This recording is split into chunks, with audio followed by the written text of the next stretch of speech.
Sejam bem-vindos ao programa Aroma de Vida, um programa comprometido com a exposição da Palavra de Deus.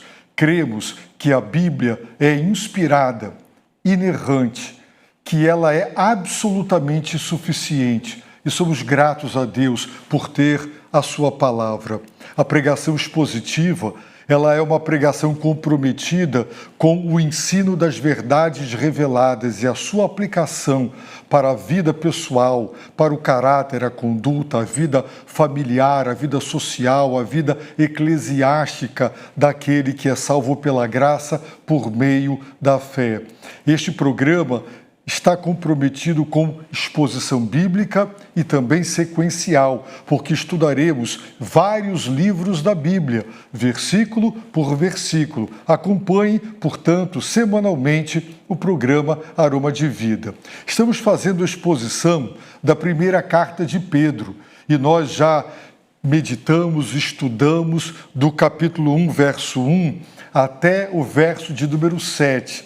Hoje nós faremos a exposição da preciosa e relevante mensagem do verso de número 8. Segundo as Escrituras, em 1 Pedro, capítulo 1, verso 8, está escrito: pois, sem tê-lo visto, vós o amais, e sem vê-lo agora, crendo, exultais com alegria inexprimível e cheia de glória.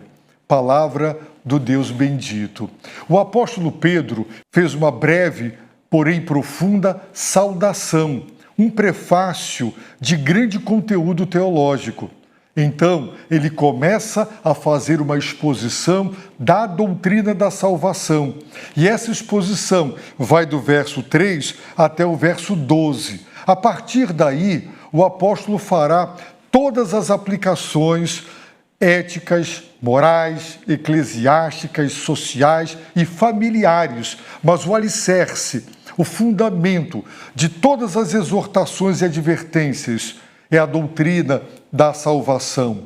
E como ele começa a exposição da doutrina da salvação? Adorando. Por isso ele diz no verso 3, bendito seja o Deus e Pai de nosso Senhor Jesus Cristo. Quando você se dá conta da grandeza do Salvador, da grandeza da salvação, quando você se dá conta do que Deus fez para nos salvar, o que Deus está fazendo para nos salvar e o que Deus fará para nos salvar, o coração enche de alegria, o coração enche de gratidão, porque ao olhar para nós mesmos, pecadores indignos, e ao olhar para Ele, tão gracioso, santo e puro, e pensar que Ele de nós se compadeceu, e Ele é o nosso Salvador, e tão grande salvação misericordiosa Ele nos concede. Por isso, Pedro bendiz, ele exalta, ele adora. Por quê? Porque Deus está nos salvando. E Pedro já descreveu quem são os seus destinatários, aqueles para quem ele escreveu, e para nós hoje, para todo o povo de Deus, que já existiu ao longo de todos estes anos e séculos e ainda existirá até a volta de Cristo. Ele deixa claro que ser cristão é ser eleito. Ele deixou claro que ser cristão significa ser peregrino, alguém que não tem nesta terra, nesta era e neste mundo, a sua moradia definitiva. Ele está em rumo e marchando para a cidade celestial. Ser cristão significa ser santificado pelo Espírito. Ser cristão significa ser lavado pelo sangue de Cristo. Significa ser regenerado. E quem é regenerado nasceu de novo, nasceu de Deus. Ora, se nascemos de Deus, somos filhos de Deus.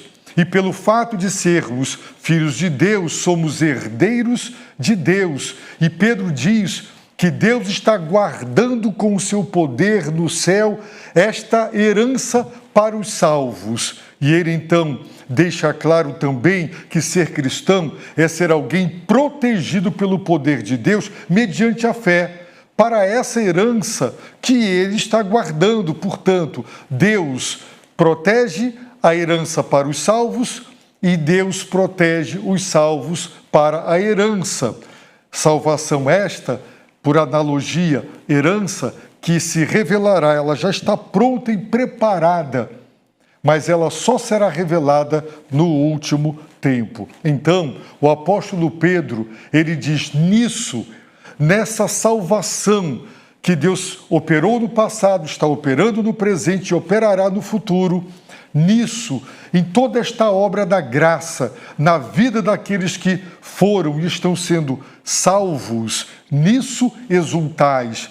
Aqui está a essência da adoração: vibrar, celebrar, comemorar, exultar, engrandecer, exaltar a Deus. Não importa se estejamos tristes, abatidos, vivendo um período das vacas magras, porque independentemente de tudo quanto possa estar ocorrendo conosco neste mundo de tribulações, na salvação e no Salvador nós exultamos. Não perdemos a alegria em nossa adoração pessoal e particular, familiar e eclesiástica. Nisso exultais. E Pedro sabe que nem tudo é mar de rosas.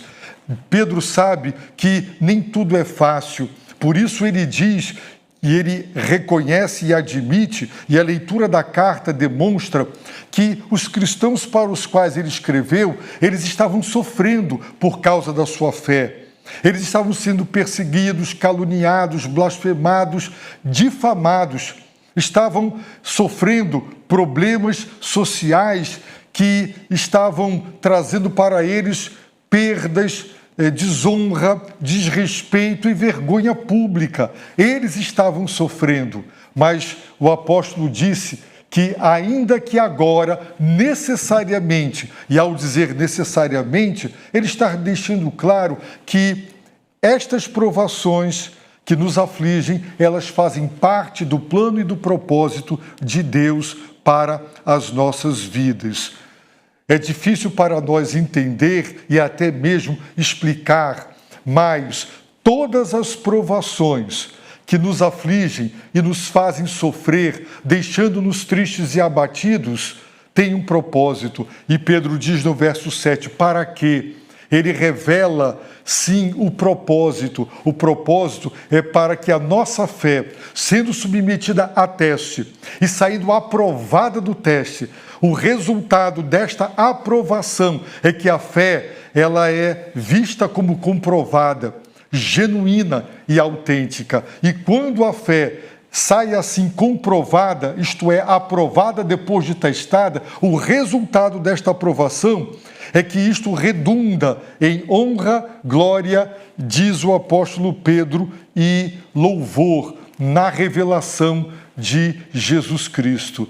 Pedro deixa claro para que nós entendamos que se o ser humano, ele quer ouro puro, quando ele tem ouro, ele faz questão de derreter o ouro, colocá-lo no cadinho, fogo para derretê-lo, porque ele quer tirar todos os metais ali adicionados e todas as impurezas, porque ele quer ouro puro. Deus também quer uma fé pura, Deus quer aperfeiçoar a nossa fé, e as provações cumprem esse papel. O ouro é perecível, a fé é muito mais preciosa do que o ouro perecível. E se os homens querem ouro puro, Deus quer uma fé pura. E nós também deveríamos desejar uma fé amadurecida, purificada no nosso Deus. Portanto, o propósito das provações é para testar a nossa fé. Aprovada, ela redunda em honra, louvor e glória na revelação de Jesus Cristo. Agora, no verso 8, o apóstolo Pedro dirá o porquê. Ele falou das consequências das provações, as aflições, o nosso sofrimento, mas o propósito é testar a fé. E a razão, por quê? Porque a fé aprovada, depois de testada, ela redunda, ela produz esse resultado de louvor, glória e honra na revelação de Jesus Cristo. Porque, diz o apóstolo Pedro, sem tê-lo visto, vós o amais.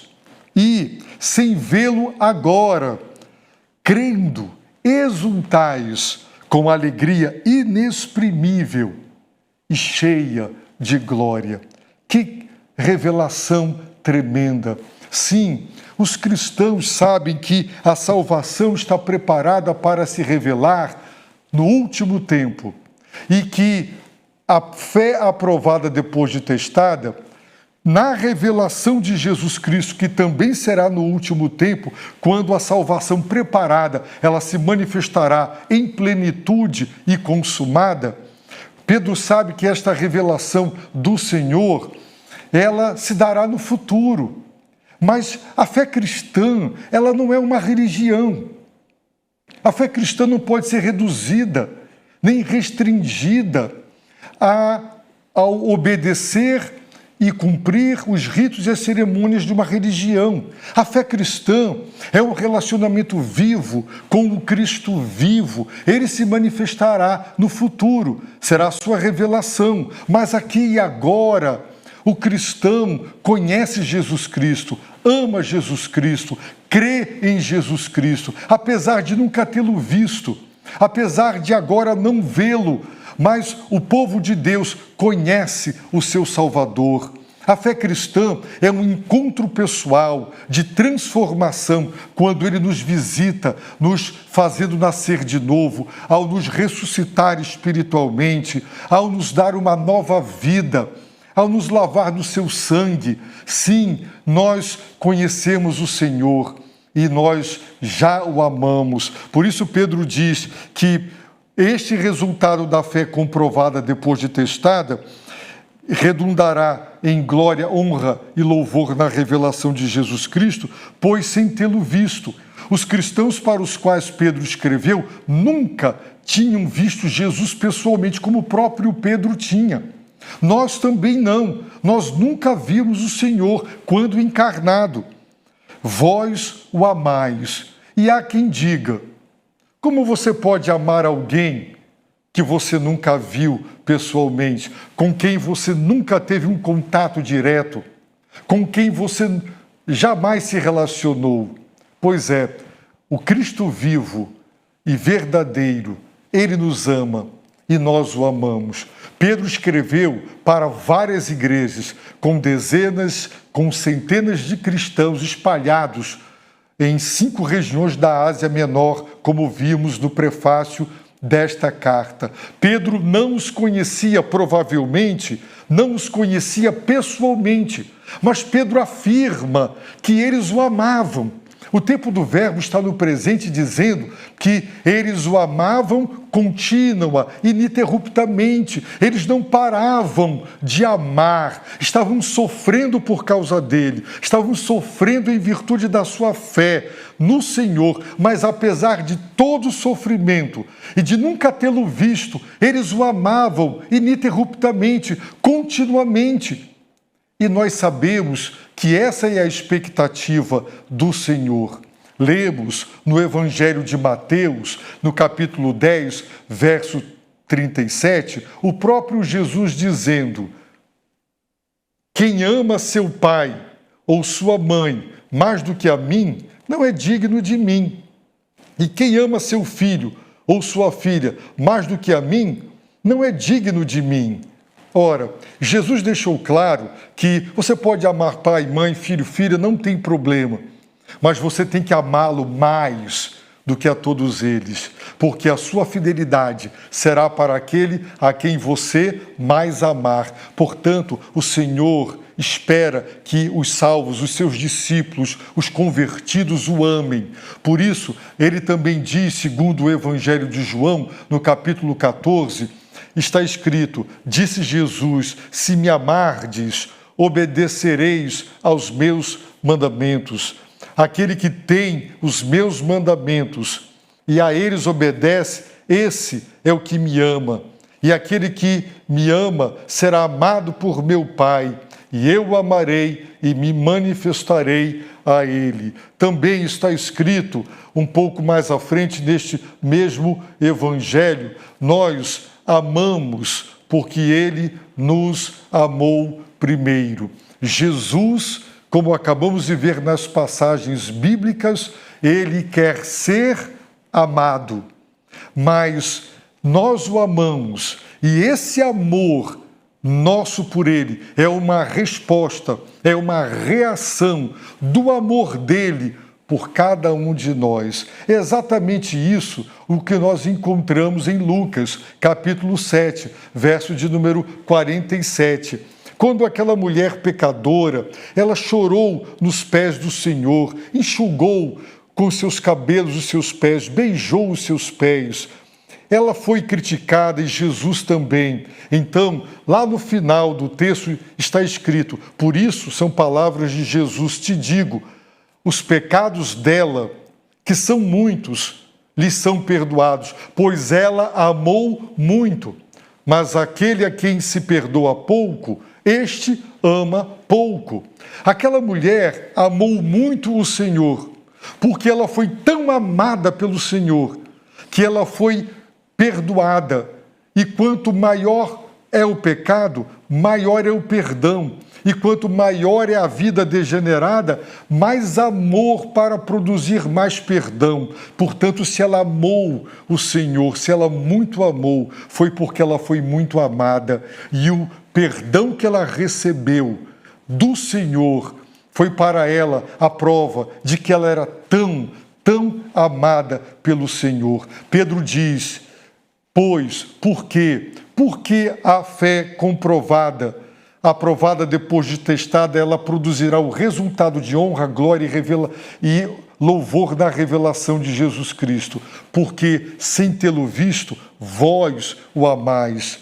Se eles o amavam, foi porque o Senhor os amou primeiro, diz a palavra de Deus. Esse mesmo Pedro que está dizendo vós o amais, ele sabe o quanto amar a Cristo é importante. Tanto é que depois da sua tríplice negação vergonhosa, o Senhor lhe deu uma tríplice oportunidade de reafirmar o seu amor. Lemos no Evangelho de João, capítulo 21, a partir do verso 15. Depois de terem comido, Jesus perguntou a Simão Pedro: Simão, filho de João, tu me amas mais do que estes? Ele respondeu: sim, Senhor, tu sabes que te amo. Jesus lhe disse: cuida dos meus cordeiros. E Jesus voltou a perguntar-lhe: Simão, filho de João, tu me amas? Ele respondeu: sim, Senhor, tu sabes que te amo. Jesus lhe disse: pastoreia as minhas ovelhas. E pela terceira vez lhe perguntou: Simão, filho de João, tu me amas? Pedro entristeceu-se por lhe ter perguntado pela terceira vez: tu me amas? E respondeu: Senhor, tu sabes de todas as coisas e sabes que eu te amo. Jesus lhe disse: cuida das minhas ovelhas. Dá para perceber, de acordo com as exigências do Senhor, ele quer ser amado, e o apóstolo Pedro muito bem entendeu nesse momento de restauração da sua liderança diante dos 12.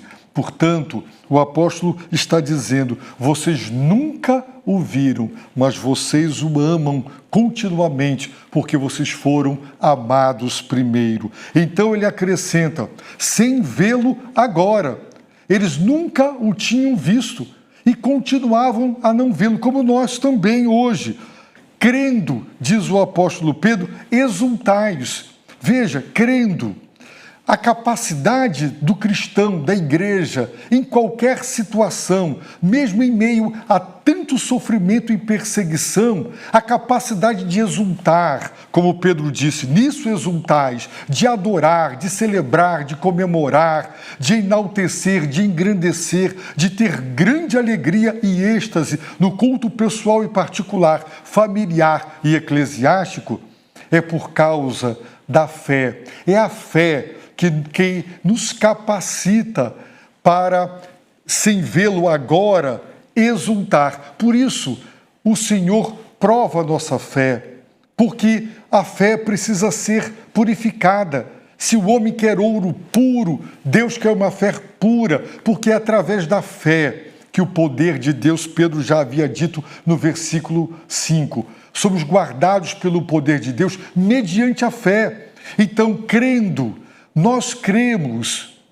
O apóstolo Pedro sabe o quanto é importante a questão da fé. Por isso, lá em João capítulo 20, versículos 27 a 29, ele fala com Tomé. Depois disse a Tomé: coloca aqui o teu dedo e vê as minhas mãos. Estende a tua mão e coloca no meu lado. Não sejas incrédulo, mas crente. Tomé lhe respondeu: Senhor meu e Deus meu. E Jesus lhe disse: porque me viste, creste? Bem-aventurados os que não viram e creram. Tomé ouviu e todos os demais, e Pedro estava lá. Bem-aventurados os que não viram e creram.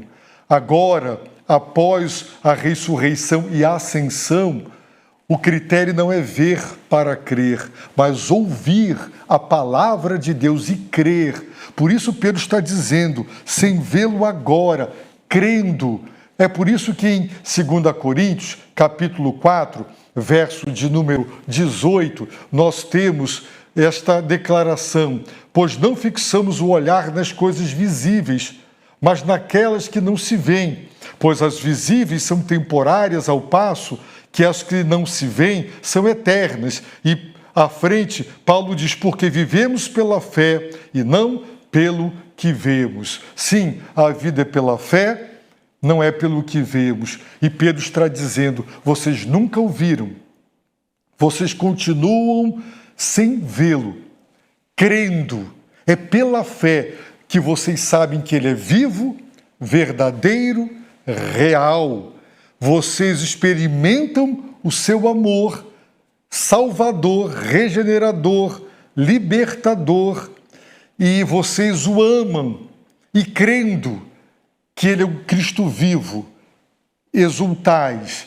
Como? Com alegria indizível ou inexprimível e cheia de glória.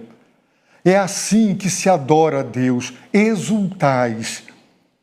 Vocês celebram o Senhor. E essa celebração, ela tem o seguinte conteúdo: é uma celebração com alegria. O culto não pode ser apático, o culto não pode ser fúnebre, morto, frio, morno. O culto, ele precisa ser uma explosão de alegria do povo de Deus, porque Deus é Salvador.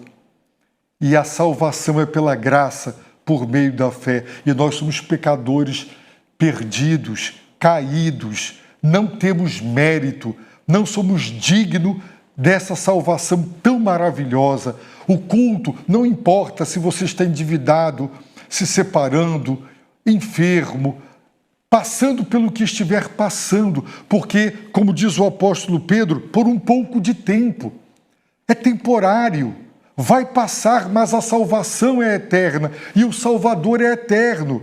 Então, muitos dizem: não vou para o culto porque estou triste, não vou para o culto porque estou abatido. É o contrário, venha adorar, adore e alegre. Então, você vai exultar com uma alegria, porque é a alegria do Salvador, é a alegria da salvação, e essa alegria é inexprimível. Inexprimível é aquilo que não pode ser expresso com palavras nem com pensamentos. A capacidade humana, intelectual, filosófica é tal, e nós, pelas descobertas da ciência e pelo elevado nível de sofisticação filosófica humana, dá para perceber o quanto o pensamento humano é capaz, mas essa é uma alegria tão poderosa, tão maravilhosa, tão extraordinária, que nem sequer conseguimos expressar do pensamento. E se não conseguimos expressar do pensamento, o que dizer com palavras? A nossa língua portuguesa é riquíssima, com um vocabulário riquíssimo, mas apesar de toda a riqueza do pensamento e da linguagem, do idioma, a alegria do Senhor, do Salvador, a alegria da salvação. Ela é uma alegria inexprimível e tem horas que a gente chora, tem horas que você até fica calado ali em contrição, mas tomado de uma alegria que é inexprimível e também é uma alegria cheia de glória. Uma alegria cheia de glória. A glória de Deus, a glória do novo céu e da nova terra, a glória excelsa. Entrar na glória é entrar no céu. Ser glorificado é a salvação pronta para se revelar no último tempo, a última etapa da salvação. Ele nos regenerou, Ele nos libertou, Ele nos lavou no sangue de Cristo. Agora, Ele está nos protegendo pelo seu poder e Ele nos glorificará quando a salvação pronta se revelar no último tempo. Sim, uma alegria cheia de glória, da glória de Deus, para lhe dar glória e para vibrar na esperança de entrar na glória e de sermos glorificados. Como é maravilhoso ser do Senhor, pertencer ao Senhor. Pedro está escrevendo para cristãos que estavam sofrendo muito, não uma perseguição estatal, oficial, mas uma perseguição da sociedade. Hoje, nas universidades, hoje, em alguns ambientes de trabalho e no meio dos amigos, há uma crescente onda anticristo, uma cristofobia. Os cristãos estão sendo perseguidos, massacrados. Não é uma perseguição estatal no Brasil e em alguns países livres do mundo. Nos países fechados, onde existem ditaduras, sim, mas em outros países não. Mas a pressão são os professores universitários, os colegas, as chacotas e todo tipo de constrangimento por causa da fé. Cada vez mais o mundo repudia Cristo, conforme previsto por Ele mesmo nas Escrituras. Por isso, essa carta de Pedro, ela é muito relevante para nós, porque os cristãos para os quais ele escreveu estavam sofrendo dos seus contemporâneos e conterrâneos toda a aversão deles à sua nova vida e à sua fé em Cristo. Assim como nós hoje também estamos passando por isso e experimentando as mesmas coisas. Por isso, a primeira carta de Pedro, ela é extremamente relevante para nós. E eu quero lhe dizer que se você ainda não conhece Jesus Cristo como seu Senhor e Salvador, não perca tempo, arrependa-se dos seus pecados, confesse-o como o seu Salvador, peça a Deus misericórdia para que Ele visite a sua vida. Então, você fará como Pedro, bendito seja o Deus e Pai por tão grande salvação. Você exultará nessa salvação. Sim, provados seremos para que a nossa fé saia comprovada, se mostre genuína e autêntica e legítima para produzir honra, glória e revelação na revelação de Jesus Cristo. Por quê? Porque esse resultado, porque agora nós nunca o vimos, nós ainda não o vemos, mas nós o amamos, nele cremos e pela fé exultamos com uma alegria inexprimível e cheia de glória. A minha oração é que Deus, o Senhor, te abençoe rica e abundantemente.